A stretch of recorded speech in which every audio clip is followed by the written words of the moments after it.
Good morning again. I'm Daryl Kimball. I'm Executive Director of the Arms Control Association. I want to welcome everybody to this 2026 annual meeting. The first panel discussion, not surprisingly, as the program suggests, is going to be on repairing the nuclear nonproliferation regime. We just heard from the man who tried to herd the cats about the review conference. And I would agree with Tom that Ambassador Viet made some remarkable efforts to try to get the states parties across the finish line. And as he said, it was not surprising, but it was a very disappointing outcome, the third failure in a row to achieve a consensus outcome on the most important treaty guiding our efforts to prevent proliferation and achieve nuclear disarmament. And it's especially disappointing given how, as Tom described this morning, we're in a period of rising nuclear danger. So what we want to do here is we want to evaluate what happened and why a bit further with two leading experts and veterans of nuclear arms control nonproliferation efforts. We want to explore what some of the key fault lines were that we just heard Ambassador Viet try to describe, what this means for the broader nuclear nonproliferation and disarmament regime. I mean, one question that I've gotten from many reporters over the last few days is the NPT dead. Okay, we will try to answer that question. I think I know what Adam and Lynn are going to say about that. And then most importantly, what are some of the next steps that need to be taken by whom to help repair and strengthen the nonproliferation treaty regime. So to offer their perspectives and try to answer these and other questions, we're honored to have with us Adam Scheinman, who served as special representative to the President of the United States for both the 2015 NPT review cycle and the delayed 2022 review cycle. And during that time, I would just add he held the rank of ambassador. Also with us is Lynn Rustin, who has years of experience in and out of government. She's currently out of government and retired, but said this morning that she's working hard as ever, as if she were not retired from the business as a full-time government or non-governmental employee. She has worked at the White House, on the National Security Council staff, the Department of State, and has served a long time at the Nuclear Threat Initiative.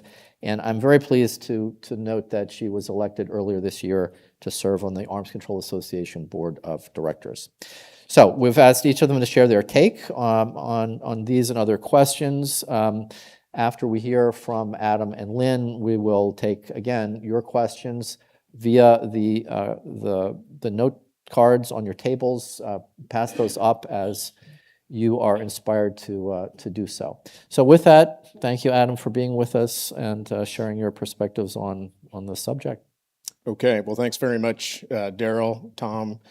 Good to see a lot of familiar and friendly faces, including many people who have tracked the NPT as long as I have, and I'm not going to tell you how long because then you know how old I am. I did not track this NPT review conference very closely. I have to confess up front, I was on vacation for 2 of the 4 weeks while the conference was in session. And I also thought it would be a bit inappropriate to dig into the U.S. government thinking and approaches to the conference, and I stayed apart mainly to protect those who were working, I am quite sure, night and day, long hours to prepare for this review conference. And I'm quite certain that the professional staff who work for NPT and the U.S. delegation gave it their absolute best. And I'm equally confident that Ambassador Viet did everything within his power to bring this final document across the finish line, as well as the UN Secretariat supporting him. So it was an unfortunate outcome, also one that many had expected and anticipated. A few points, just to pick up on Daryl's questions. One is we have to understand that the NPT and its review conference is a mirror of present strategic realities. It doesn't exist in the abstract apart from the push and pull of international security and the security environment. It never has, it never will. These externalities obviously played a big part in this review conference, as has already been addressed. Most prominent to my mind is the Trump administration's forfeiture of U.S. leadership of a rules-based order and the clear elevation of nationalism above the treaty system and multilateralism. It's a system that does constrain the United States, there's no question about that, but it also constrains all the others, and I think that point seems to have gotten lost. And I certainly assume that the rather abrupt change of U.S. strategic direction cast quite a pall on the conference, and as we've heard, I think it did weigh down the process. It likely also impacted U.S. effectiveness during the final document negotiations. Not solely an issue of the U.S. approach to the treaty and these issues, as we've heard. Obviously, the fact of two nuclear weapon states at war with two NPT non-nuclear weapon states at the time of this review conference. China's nuclear buildup for purposes that it still hasn't explained adequately. North Korea's continuing build out. All of these factors stress NPT goals. But I think maybe it's because we're parochial as former American officials. The United States has provided a source of stability within the NPT for its entire half century or more existence, with arms control and nonproliferation firmly rooted in U.S. strategic culture, and it's just not obvious to me that that remains today, and that is a major problem for the NPT and I think for the global system. Second general point, in terms of the treaty's internal dimension, I think we all understand that the process that we have is not ideal, but it's also not a reason for conferences to fail. There's much brinksmanship in NPT review conference negotiations. We had evidence of that in this case, and it's been part of the NPT process forever. I see Susan Burke sitting in the back. She is also a long veteran of this and knows exactly what I mean. The process itself can be very opaque. We don't negotiate the final document in plenary. That would be an impossibility in terms of producing an agreed outcome document. Many find it satisfactory, but it can produce agreed outcomes. And it's not, frankly, surprising to me that this review conference came pretty close to achieving an agreed final document, despite the obvious barriers. Review conferences are very formalistic. They're not built for engagement and understanding. And one of the unfortunate casualties of this review conference was the lost opportunity to reshape the agenda in a small way, but with a big impact. If we had been able to agree to a system of interactive dialogue and discussion on national reports, I think that would have gone far to help build greater understanding. I had written a couple of things in the run-up to the review conference,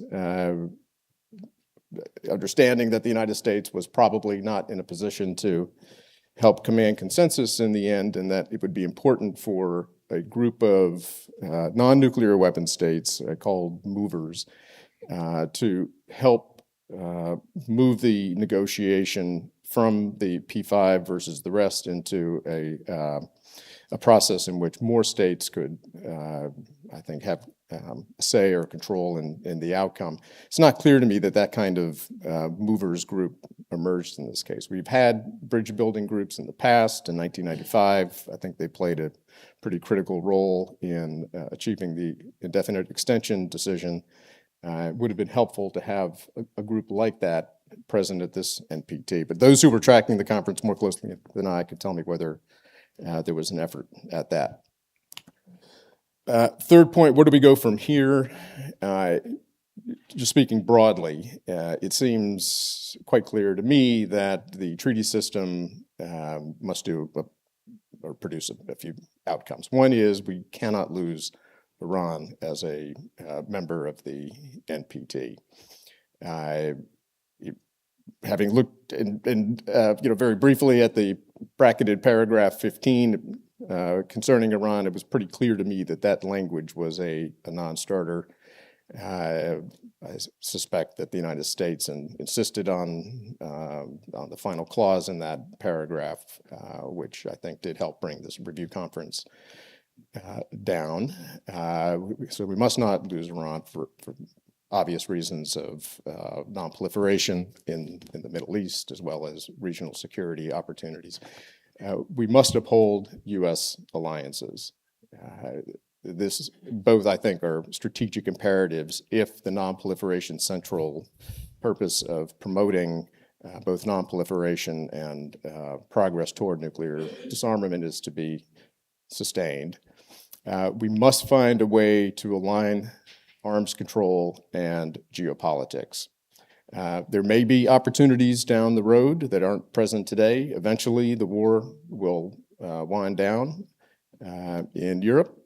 I suspect there will have to be a look at new regional security arrangements, and those arrangements will necessarily include arms control objectives. So there is a thin reed of possibility down the road. In the Middle East, if a regional war is to be avoided, it's not clear that it will be, but it seems to be moving toward a negotiated outcome. That may also turn up opportunities for arms control and regional security arrangements in a critical region. So I think we ought to be thinking about how to bring arms control into international politics, and I hope the administration is at least thinking along those lines. Most important for the NPT, I think we have to recognize that nuclear deterrence and nuclear arms control are not in balance. Not for the United States, certainly not for Russia and China. I don't know that the U.S. created this problem, but here we are. We will have to work to correct that imbalance, even in a challenging security context. Now, I'm going to assume that Lynn has some very particular ideas with respect to where we go on arms control, so I won't spend much time on that, but I would highlight the following. One, as a guideline, I hope this administration avoids what I'll call Trumpifying the issue and looking for a grand slam kind of approach or a big deal that likely has little chance of success in over the next few years. We understand, China's buildup is continuing, probably will continue, and it might be another 4 or 5 years until China reaches some point, whatever it is, of strategic sufficiency where it can think more seriously about engaging in arms control. But I think there are opportunities to do more with less. And we might look back to the example of the 1970s where the United States and others, well, particularly the Soviet Union, thought in terms of prevention of nuclear war. There was a prevention of nuclear war agreement that might be the basis for an update and adding some actions along those lines, including those that were included in the final document, both in the draft 2022 final document as well as the 2026 document, looking at issues with respect to risk reduction, strategic risk reduction, confidence building, transparency, dialogues, and agreements that might help constrain actions that could trigger an unintended war. There is, I think, an opportunity if the N5 can get back to discussion for taking a closer look at interim limits. The SALT I agreement, for example, was a 5-year deal. It really just set the table for something else down the road. Maybe that's a model, at least for the United States and Russia as well as China. Ultimately, there has to be a mechanism to bring North Korea into discussions on limits, as well as India, Pakistan, and Israel, because this is not simply a challenge for the 5 acknowledged nuclear weapon states. So there are prospects, I think, for partial steps, assuming there's political will to move ahead. So I'll stop there and look forward to the questions and hearing from Lynn. All right. Thank you, Adam, very much. Lynn, on to you, please. Okay. Well, thank you. Thanks to you and Tom for including me on the panel and on the board as well. And it's great to see so many friends and colleagues out there, although I actually can't see you at the moment because the lights are really bright. And people who have a shared belief and understanding that arms control and diplomacy have important roles to play in our overall national security policy. I worked for a senator once who frequently would say about Senate debates, everything has been said, but not everyone has said it yet. And I fear that my comments might fall into that category between the really insightful and candid, I thought, assessment of Ambassador Viet on what his experience was, and Adam as well, and Tom's comments. I think a lot of the points I'm about to make have been made, but I will make them, and hopefully a couple of new ones. But in terms of, as everyone has said, why did the conference play out the way it did? And the answer is that it was an accurate reflection, unfortunately, of the geopolitical realities of this time in history. There is a real lack of political will among key states, and especially the P5, to recognize and unite around what I think still are shared interests, including the NPT regime, and to prioritize diplomacy to advance those shared interests. There is plenty to go around for a lot of countries, but I'm a U.S. citizen. I am a veteran of both Republican and Democratic administrations, and so I have to say that I'm particularly saddened to see that U.S. leadership is so lacking in promoting what I believe is in our clear national security interest in terms of strengthening the NPT, upholding the norm against nuclear testing and the CTBT, and working to reduce the salient of nuclear weapons in U.S. national security policy and global policy. In terms of, the procedural, reasons for the outcomes, I didn't follow it either quite as closely as Daryl certainly did. I was up there for a week and participated in some events and got a flavor. But I think by all accounts, Ambassador Viet really did a heroic job of trying to achieve consensus on what would have been, in the end, a modest least common denominator outcome document, but it still would have been useful. It's notable that basically the document fell apart over the Iran language, and that he was able to find compromise on a number of other important areas, or they simply decided to drop certain topics out of the document completely. But as I say, even if there had been a consensus document, it would have really exposed the failure of the NPT states parties to agree on really basic next steps to advance all 3 pillars of the treaty, and in particular, the disarmament pillar. And I think all of the P5 deserve a lot of blame for both their intransigence and their lack of ambition. In terms of what does this mean and where do we go from here? I'm sorry to be such a pessimist, but that's where we are. I think the entire international legal architecture that has been constructed over a 50-plus year period to manage and reduce nuclear threats is collapsing. And those very nations that were essential to its construction are shockingly complacent about its demise, and in fact, they're actively contributing to and accelerating it.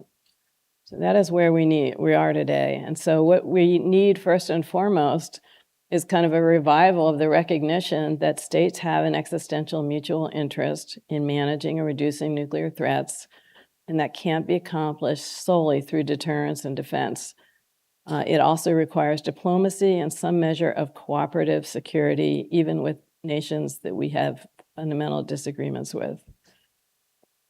You know, if leaders could muster that much consciousness and political will, then I think the next steps are actually pretty straightforward.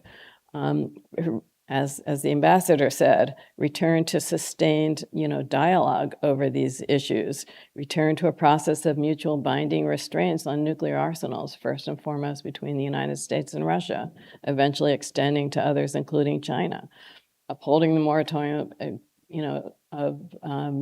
on explosive nuclear testing and embracing the CTBT, cooperating on proliferation to prevent its spread to other countries and non-state actors, and that includes upholding alliances and doing the things that we need to do to disincentivize states, not to mention not attacking them. I'm thinking about Russia, but not only Russia. To disincentivize them from acquiring weapons, and also to further the expansion of nuclear energy while erecting higher guardrails against diversion of nuclear materials. So we all know what needs to be done.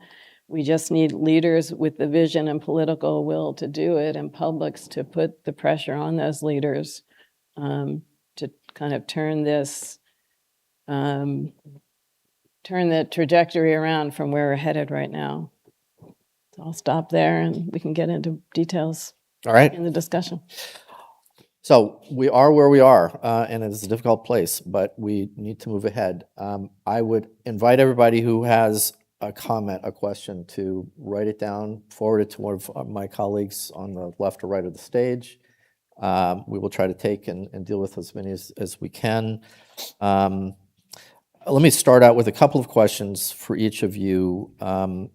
Starting with an issue that I think I noticed, having been to several NPT review conferences now, the level of representation of various delegations at this conference was a bit different. I think there was but one nuclear five-state foreign minister. The French foreign minister spoke. In past years, especially those NPT review conferences when there has been breakthroughs, agreements, we have had U.S. representation from the Secretary of State. I think in 2010 we had Secretary of State Clinton. We had Tony Blinken in 2022. John Kerry. Huh? John Kerry in 2015. John Kerry in 2015. Thank you for that. So, and the U.S. delegation, for instance, had a Senate-confirmed official leading the delegation. Now, there were very good people in the U.S. delegation, very capable professionals, as well as in other delegations. But so Adam and Lynn, what difference does this make in terms of how the government is focused on the subject, how it helps the delegation when there are issues that have to be resolved in the 11th hour? And what lessons can we learn for 2031, when the next review conference will happen? Yeah, well, thanks. It's a very good question, Daryl.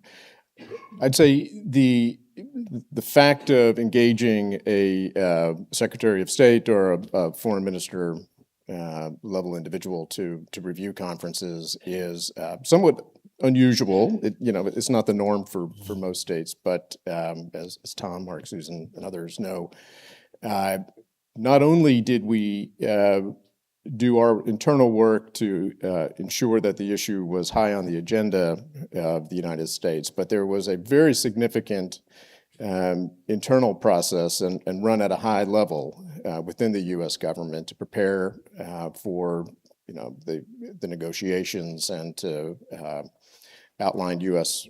priorities. So there was the visible high-level U.S. representation, but there was also, behind the scenes, quite a bit of activity and, deputies, committee principals, committee-level support for what we were doing. I have no reason to believe that level of engagement was happening behind the scenes in preparation for this review conference. I suspect the conference was treated as not an opportunity to move the ball forward on NPT, but to, as Ambassador Viet said, ensure that Iran is to take the blame if the conference fails. And if that was the U.S. goal, that is somewhat regrettable, and then I doubt it succeeded in the end. I'll just add on. I mean, I think this problem is so much deeper than what was the level of representation at the NPT review conference.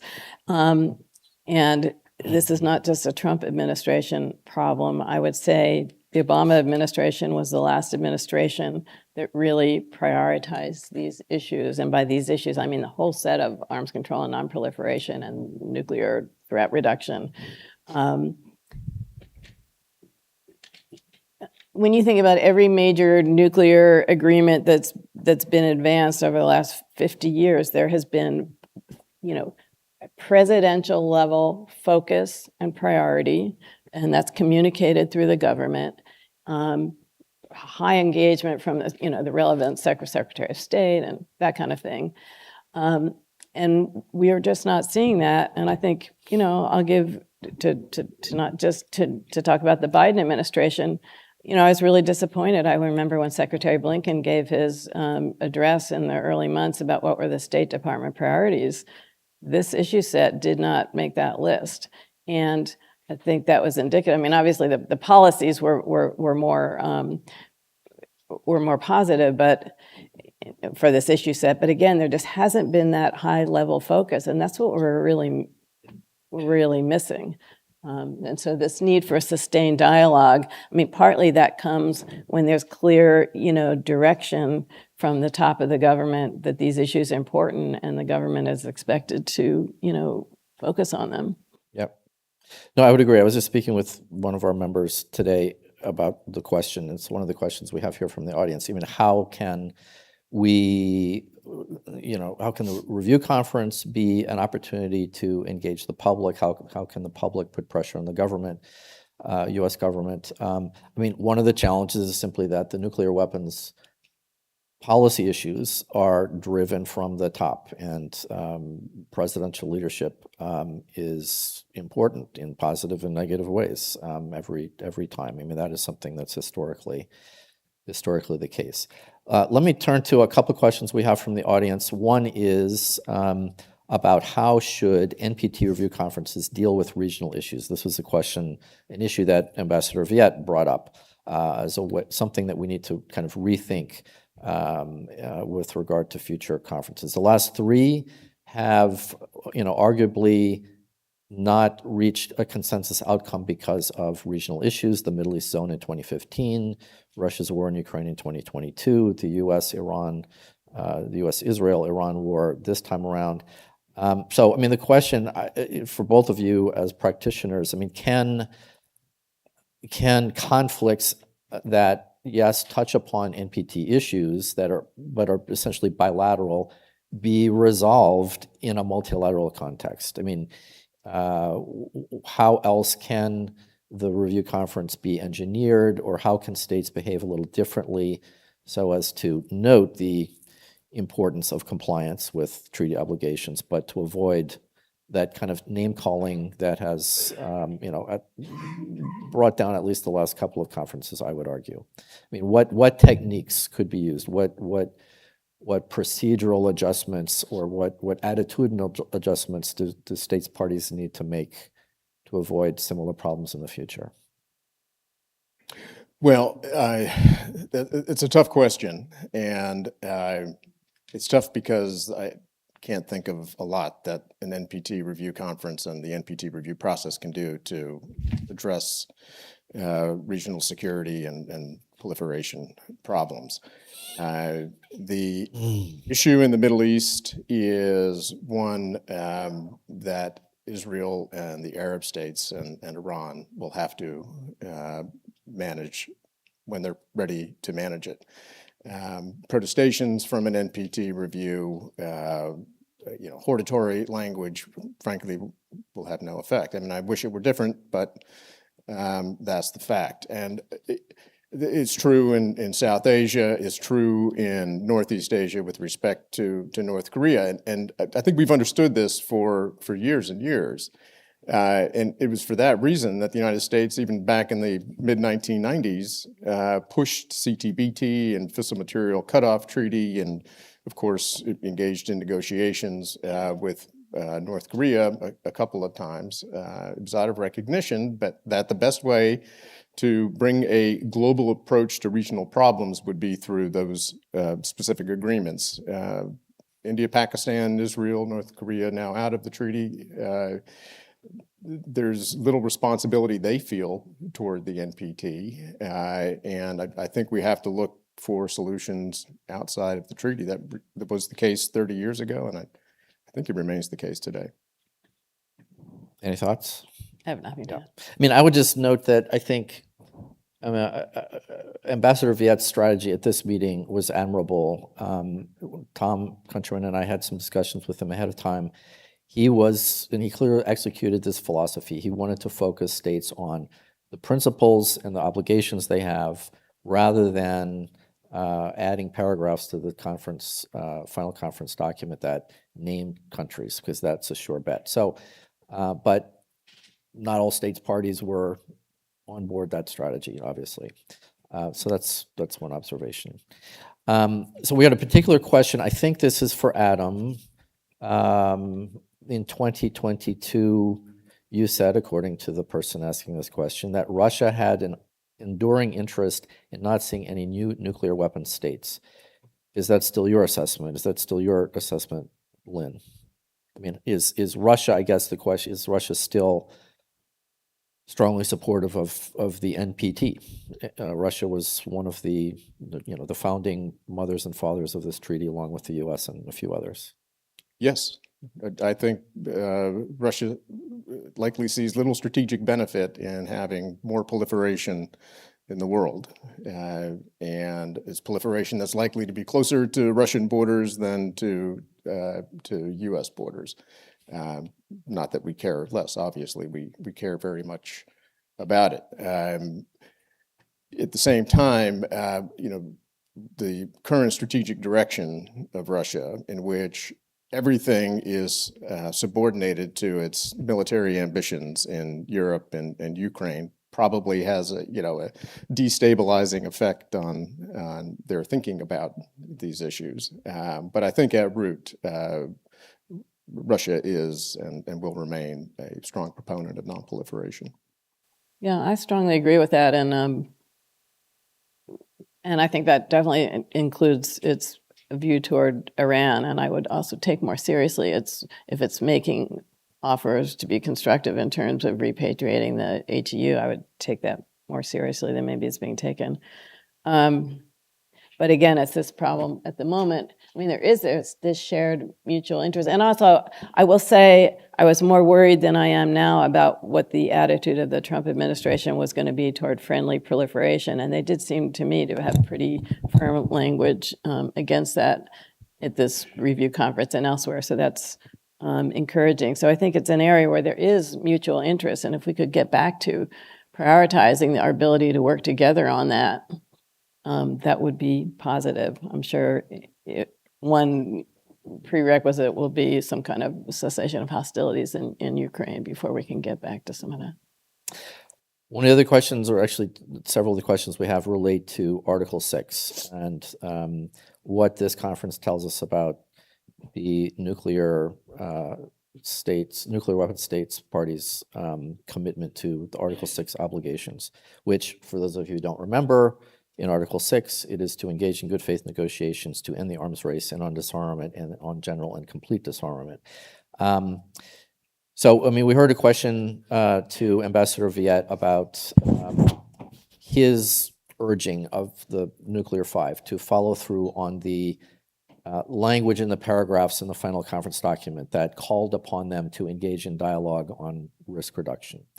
Before that was concluded, at the conference, we heard the United States state that it had proposed strategic stability talks with the Nuclear Five. We heard China and Russia call upon the United States to follow through or to meet President Putin's proposal to respect New START limits. It seemed to me that there were some different approaches on Article 6, though all recognize it exists. But what is your take on where the conference document landed and where the five might be able to move forward with dialogue or negotiations? And let me just note, we will have some more extensive discussion with this topic on our third and final panel today.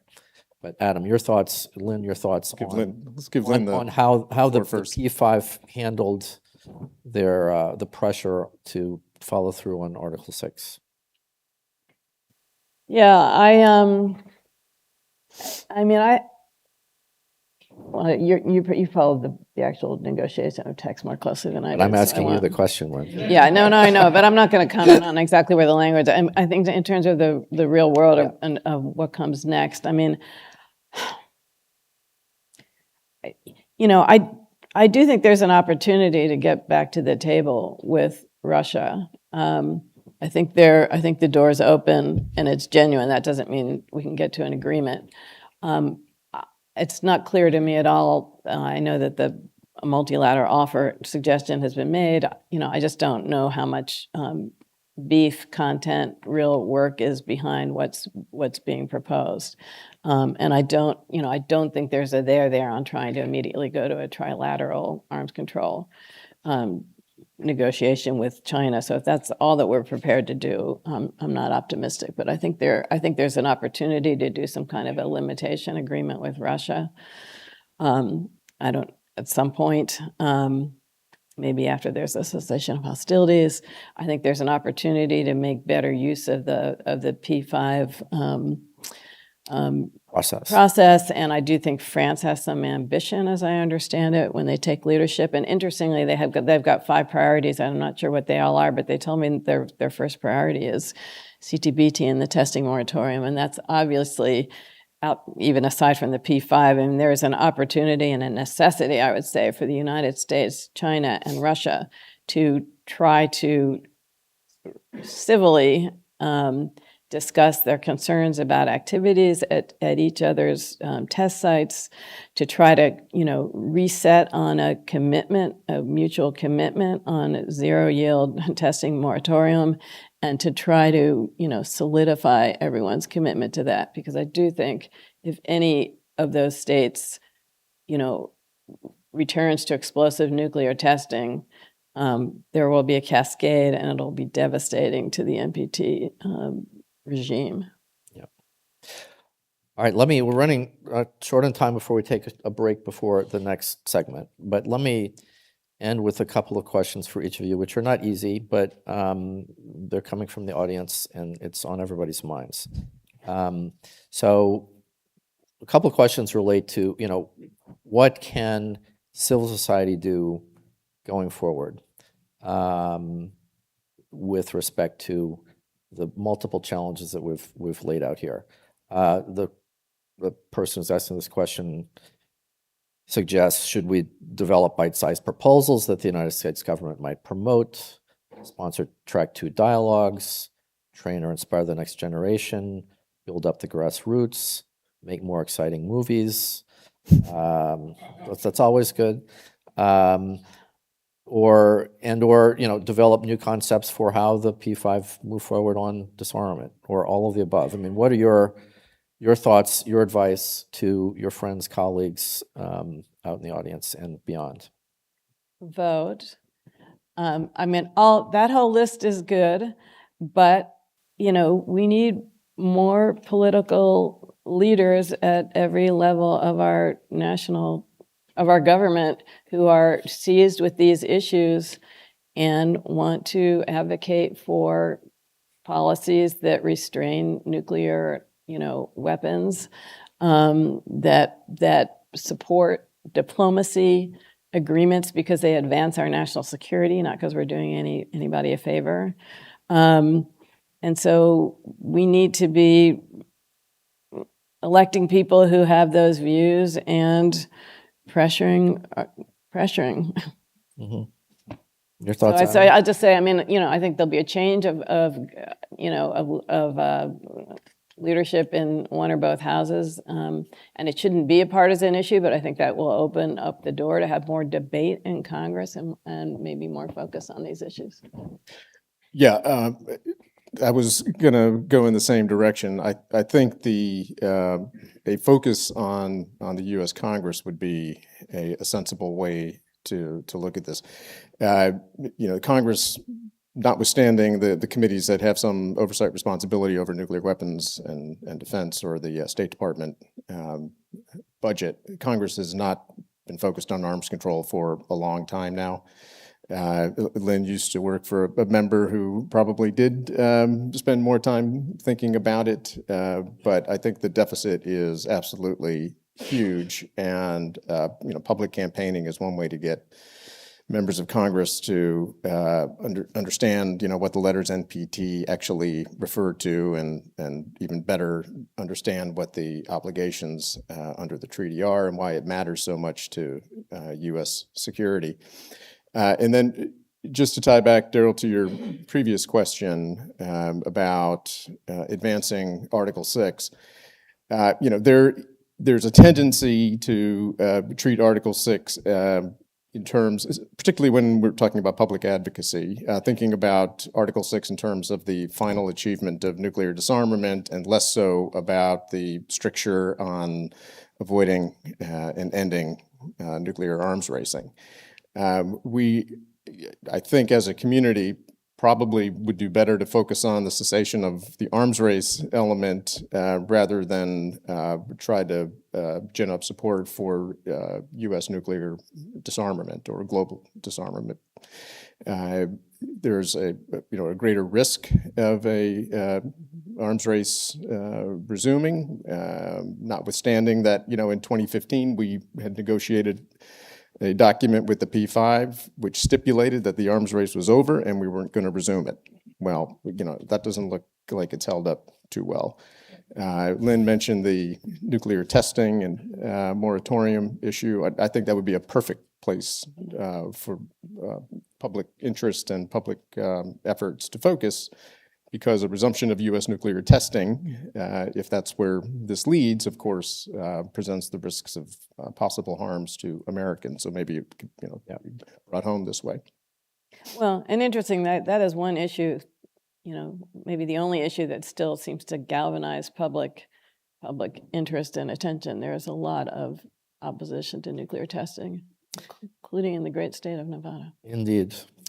Well, so, I would just note, many of you who are Arms Control Association members know this, but in terms of galvanizing public support, there is a call to halt and reverse the arms race, which we co-launched with Win Without War a year ago, that focuses on halting the arms race, renewing disarmament diplomacy between the nuclear powers, ending nuclear testing, and moving back in the direction of a world without nuclear weapons. So I think that call is still, unfortunately, very valid, but I think it is still very much on the mark given the nature of the problems we have today. We're going to have to conclude this session.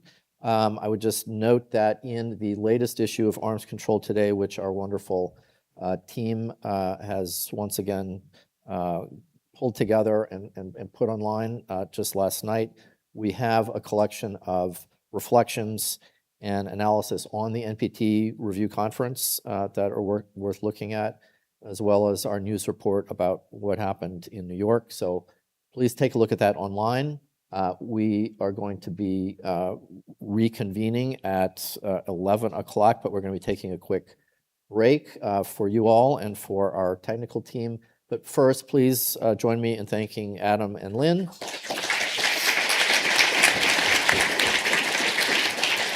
And we will be back at 11 o'clock. Thank you.